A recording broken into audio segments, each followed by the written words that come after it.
Please don't forget to subscribe her YouTube channel po, mga kalala. Yes. Ma'am, just go. Who do you think make better elected official? Showbiz personality or traditional politicians, and why?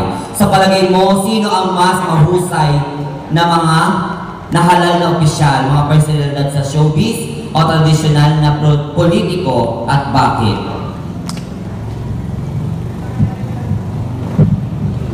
Okay, good evening, ladies and gentlemen. The given question is, who do you think made better elected officials? Showbiz personalities or traditional politicians? Why? Sa palagay mo, sino ang mas mahusay na mga nahalal na opisyal, mga personalidad sa showbiz o mga traditional na politiko, at bakit? We are now in this crucial part of this competition wherein beauties and brain are judged together. So, panel board of jurors, I will fight for my opinion. For me, ladies and gentlemen, the better elected official, for me, I think, is the traditional politicians. Why should I say so, ladies and gentlemen? Because for me, mas mayroon po silang kasanayang karanasan sa pagiging isang politiko. Kaya para po sa akin, sila ay mas may better na elected officials. Like now, ladies and gentlemen, I will give you as an example, like our President Rodrigo Duterte. He was before a mayor from Davao City, but then again, he is our President of the Philippines. Why? Because he serves the Filipino people. He serves us from within his heart. So I believe because of that, he developed the political stability in our country, the economical upsurge, the assimilation for justice. He serves the concern from each and every individual, and he established the education, especially to the youth right now who are suffering from poverty. I believe, ladies and gentlemen, if you are a showbiz, or in a politician, for me, it is not always a question to be an official in our government. First and foremost, our government needs the people who would serve this country heartedly. Means, ladies and gentlemen, not only our politicians, the showbiz, or whoever in this country responsible to govern this country. But first and foremost, we should be responsible first from within ourselves. Because I believe, ladies and gentlemen, that this country not just needs a people who will just serve us, but the person who will serve our God Almighty. I think that would be the essence of my answer. Thank you and good evening. Thank you so much, candidate number 14. Yeah, this is your question. The rise of virtual currency or the cryptocurrency has revolutionized financial services here in the Philippines and in the world. Can you give one harmful effect of this? In Tagalog, ang paglaganap ng virtual currency or cryptocurrency ay nagpabago sa serbisyong pinansyal hindi lamang sa Pilipinas, kundi sa buong mundo. Maaari ka bang magbigay ng isang mapanganib na epekto nito? Parang namali ako ng bunot. Tsambahan na lang po sa sagot. Siguro po, kung mag-i-invest ako ng pag-i-invest ng pera or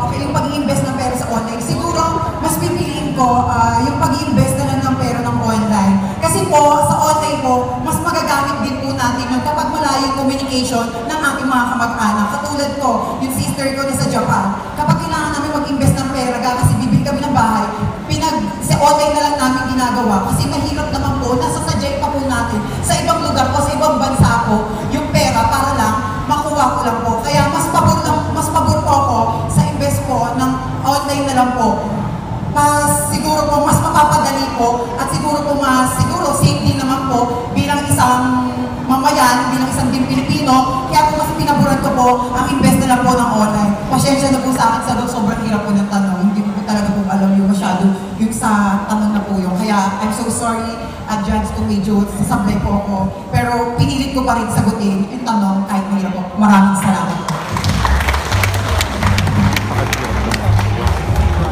Which do you think is more important and must be prioritized by the government? Legalization of divorce or passing the proposal of the federalism in the Philippines? Federalism in the Philippines. Ayan. Ano ang mas importante na dapat unahin ng gobyerno?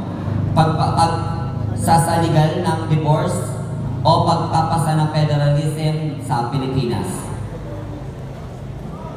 Okay, thank you so much. When I was hearing the question, I just want to go ahead and cry because I actually came from a broken family. And my mom and dad actually separated when I was still young. And my parents' dream for me is to really become a nurse. My first option is to be an architecture. But when my mom and dad told me to take up nursing, I shifted to nursing instead of architecture, which is my first love. It is because I love my parents so much. But then I cannot do anything because they're no longer happy to each other. So I need to accept the fact that they can no longer be together. But then if I'm given the chance, which the government will actually go ahead and legalize in this country, I'd go for divorce. Marami pong pamilya ang pinipilit na lang magsama dahil sa kanilang mga anak, pero hindi na nila mahal ang isa't isa. Nararapat lamang po, hindi ko po sinasabi na iwan na o magkawatak-watak ang pamilya. Ang sa akin lang po ay ayokong makita pa ng ibang bata na nagkakasakitan ang mga magulang, naghihiwalay, nagsasalitaan ng mga masasamang salita at nakikita ng bata. Dahil ako po, nasaksihan ko ang mga magulang mong ginagawa yun. And I grew up na nandito yun, hindi siya natanggal sa isip ko. But then I stood up. I proved my parents that I could actually fulfill their dreams for me. And I graduated nursing and became a registered nurse at the age of 21. Hindi man naging perfecto ang pamilya ko, pero at least natupad ko po ang pangarap ng mga magulang ko para sa akin. Sa lahat po ng mga magulang na nandito ngayon, nais ko lamang po na maging open po kayo sa inyong mga anak. Let them know what you're going through. Don't hide any secrets to them. Because at the end of the day, my dear friends, family will always be there. Maghiwalay man ang mga magulang ninyo, you could always come back to your mom and to your dad on a Sunday. Lagi nating papakatandaan, my dear friends, that family is where life begins and where love never ends. Maraming salamat. Thank you so much. What do you think is the most desirable form of government that the Philippines should adopt, which will dramatically improve the equality of life of its people? Sa Tagalog, ano sa palagay mo ang pinaka-kanais-nais na uri ng pamahalaan na dapat ipatupad sa Pilipinas na mabilisang makakapagpataas sa antas ng pamumuhay ng nasasakupan nito?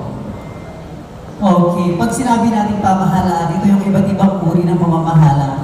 Katulad dito sa Pilipinas, ang Pilipinas is kay Republika ng Pilipinas ay isang demokrasyang bansa. Katulad din sa USA na isang federalismo. Well, para sa akin, isinusulong ng ating Pangulong Duterte ang pamamahala sa pamamagitan ng federalism o yung federalismo. Mga kaibigan, ito para sa akin, sarili kong opinion, mahal ko ang Pangulo. Hindi dahil mahal ko ang Pangulo, pwede ko lang sundin ang lahat ng gusto niya.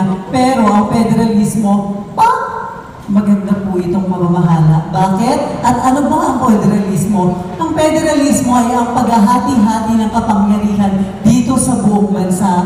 Halimbawa, dito sa Mariveles, na kung saan pwedeng magkahati-hati ang kapangyarihan. Ang tax na mas malaki ay mapupunta sa inyong mayor, ang konti ay mapupunta sa gobyerno. Mga kaibigan, merong kapangyarihan ang ating mga mayors at governors na magdesisyon ng mabilisan. Katulad ngayon, ang mga kalsada ginagawa, ang mga paaralan ginagawa, bago ito mabigyan ng budget, pupunta muna ito sa Pangulo bago ito pirmahan, hindi po ba? Pero sa federalismo, mismo ang namumuno sa isang bayan, siya lang mismo ang ating kailangan upang mapirmahan ang bawat proyekto. Mabilis, hindi ba? Mas magkakaroon ng mas maraming trabaho, mas pwedeng magkaroon ng sariling batas ang isang bayan. Example na lang, yung mga nasa bundok, yung mga nasa bukiril. Pag nagkasakit sila, wala po ditong ospital masyado. Meron sila ambulansya di paa. Ano yung ambulansya di paa? Ito yung pagtakbo nila sa kung saan saang ospital, sasakay ng bangka. Ito'y aking naranasan dahil ako'y galing sa isla, napugad kong tawagin sa bayan ng Hagunoy, lalawigan ng Bulacan. Kung amin sa Hagunoy merong federalismo, hindi na namin hihintayin ang pirma ng Pangulo sa PCSO para maoperahan ang aking kapatid. Kung yung mayor lamang po namin ang may karapatan upang sabihin sa PCSO, sige, pirmahan mo ang hinihingi nila para sa kanyang kapatid, hindi sana siya mamamatay, hindi sana siya mawawala. Kung mabilis ang ating pamahalaan, mas mabilis uunlad ang ating bayan. Kung hati-hati ang kapangyarihan at hindi lang nasa isang tao, mas maganda ang isang bansa. Yan yung tulad natin sa isang pamilya na hindi lang nanay ang nagdidesisyon, na hindi lang tatay ang nagdidesisyon. Bago magdesisyon ng mga nanay at tatay, tatanungin muna nito ang kanyang mga anak. Anak, gusto mo ba ng ganitong kurso? Anak, anong gusto mo sa regalo? Sa pangako sa birthday mo? Hindi po ba? Mas hati-hati ang kapangyarihan, mas mabilis ang pagsulong. Kapag nasa isang tao lang ang kapangyarihan, sigurado. Kita nyo naman, oo at maunlad tayo, pero hindi lahat. Sa nadaanan namin sa Mariveles, Bataan, maganda, oo. Pero ang iba, mahirap sabihin na. Pero sa katotohanan, maraming baku-baku na daan na katulad sa Bulacan. Maraming pababa at delikadong daan na katulad sa Bulacan. Bakit? Malayo po kayo sa Pangulo eh. Nahihirapan po kayo kunin ang pirma at approval nito para sa mabilis na pangangalakal dito sa inyong bayan. Ramdam ko po ang hirap, ramdam ko po ang sakit. Kaya sana, sa susunod na isulong ng Pangulo ang federalismo, ating itong suportahan para hindi lamang po sa bulsa ng iilang mga kongresista na pupunta ang salapi na pinaghirapan ng ating mamamayan. Maraming salamat po. Our leaders of today doing enough to protect the world against climate change. Explain your answer. Sapat ba ang ginagawa ng mga world leaders upang protektahan ang ating mundo sa climate change? Ladies and gentlemen, I think it is not enough that the world leaders are doing something for the resolution of climate change. I think one of the greatest problems in our society today is our climate. The weather is inconsistent. There are so many tragedies, just like what we have in Taal volcano. And this is the result of climate change. I know, ladies and gentlemen, that it's not too late for us to do something. What we need is a thorough understanding of the matter on how we can resolve climate change or global warming. I know our leaders are doing a lot, but I don't think it's enough. We need to act as if the house is on fire. And that is how we need to resolve the issue in climate change. Not just the leaders, ladies and gentlemen. We, as part of this wonderful planet given to us by God, we need to act as one. We need to be self-aware on how we can preserve our motherland, on how we can reduce, reuse, and recycle. Ladies and gentlemen, we need a solar panel. We need a renewable sources of energy. These are new technology that can help our climate change to be resolved because of the carbon dioxide increase in our temperature. Ladies and gentlemen, I know that my answer needs further verification and scientific explanation.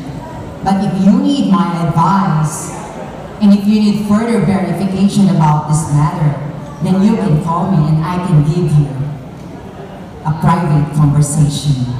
Ladies and gentlemen, let's act now. It's not too late. The world can live without us, but we cannot live without this world. This is our motherland. This is our earth. This is our home. So you need to provide. You need to be self-aware. You need to be motivated on how we can protect and save our world. Thank you so much. Next one. Do you think you need to know the reasons for everything that is happening in your life to feel secured?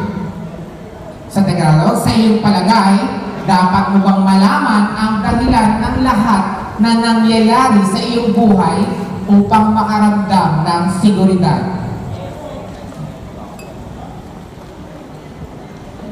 Again, do you think you need to know the reasons for everything that is happening in your life to feel secured? Una-una po sa lahat ay karapatan po natin o tayo ang gumagawa ng sarili natin kapalaran. Tayo ang gumagawa ng mga dahilan kung ano nangyayari sa ating buhay.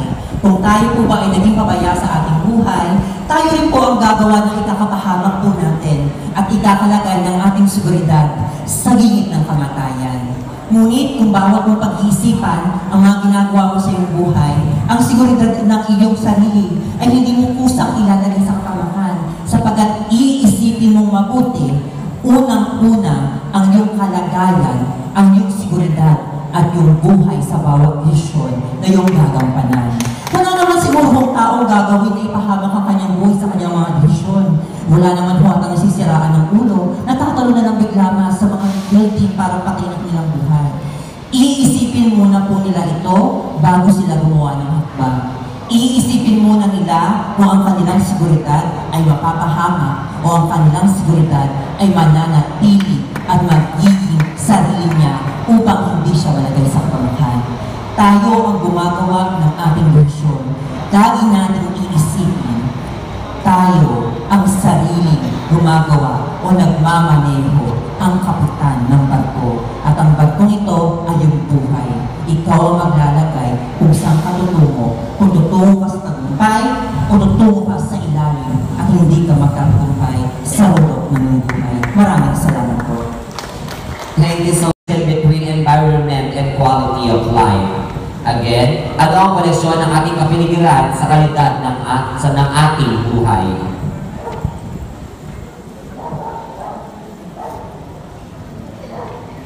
Okay, ano ang koneksyon ng ating kapaligiran sa kalidad ng ating buhay? Yung po yung kahalagahan ng ating buhay. Mga minamahal kong manonood, we should always remember the most important thing in this world is how you care yourself. Remember, from the very moment that you care yourself, you care the environment. And then again, you know how to value every single thing in this world. Remember, God created the environment. God created humans. And we are the one responsible in order for us to taking good care of it. We, as a human being, as an individual, do something and do it now. I am a type of person who believe that equality will always be in our hands, nor in your hands. Sabi nga ni Mother Teresa, our worth existence will be worthless if you haven't done anything for the environment. Thank you so much. Question. Since you were a child, what are the changes you've noticed in the world with focus on values, environment, and health? Sa Tagalog, mula sa iyong pagkabata, ano-ano ang mga pagbabago na iyong napansin sa buong mundo pagdating sa pagpapahalaga, kapaligiran, at kalusugan? You know what, ladies and gentlemen, there's nothing constant in the world but change. And these three factors, which is the values, environment, and health, are three essential factors that we need in our daily lives. these are very vital. These play a very vital role in our daily living. Because, first of all, how are you going to live your life to the fullest if you cannot even wake up in the morning feeling good about yourself because you're sick? And then you feel sick because the air that you breathe is polluted. And then the next thing would be about the values. The values that should be inculcated in your head or through your character since you were a child by your parents. These things are very important, and I've seen so much positive growth as I have grown older and as I've become the woman that I am today. And I believe that there is nothing bad about change. As long as it's good and as long as it's for the progression and for the betterment of one's personality and individuality, but most of all, but for the betterment of the society and for the Republic of the Philippines. Thank you. Thank you so much, Ms. Mataya. Should political dynasty be allowed to continue, or should a law finally be passed to stop it, and why? Dapat ba pahintulutan na magpatuloy ang dinastiya sa politika, o dapat bang ipasa na ang batas upang bukasan ito, at bakit? For me, yes. As long as you govern in a certain area, if you have the leadership, because leadership is willingness to build a better place. It is not the gender that counts the most, but the ability to inspire everyone's heart, touch their life, and let them see what the world has to offer, so that we can achieve a place where beautiful people live in peace, in love, and in harmony, helping one another to achieve their community projects, goals, and endeavors under the good and outstanding leadership of our government officials. Ladies and gentlemen, it is not about how long. Your answer is as long as you give message this tonight. Thank you so much. Our fourth runner-up goes to candidate number.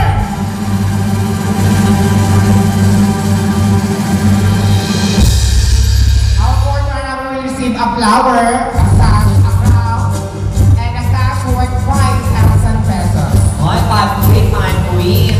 Our fourth runner-up goes to candidate number.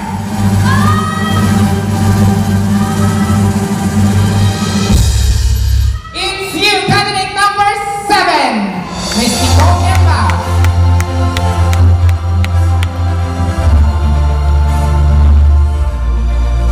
And our third runner-up to be awarded by Madam Sheila Marie. Good job. Our third runner-up goes to candidate number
so much po sa lahat ng pinako. Mag-enjoy po sana kayo lahat.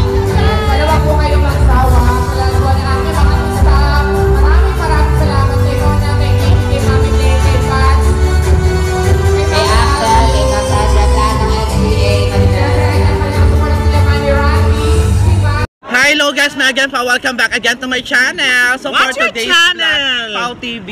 Hi, Pau TV! This is Nanay Matmat Centino and we katatapos lang, nag-English pa, na Miss Gay Mariveles. This is my 5th attempt.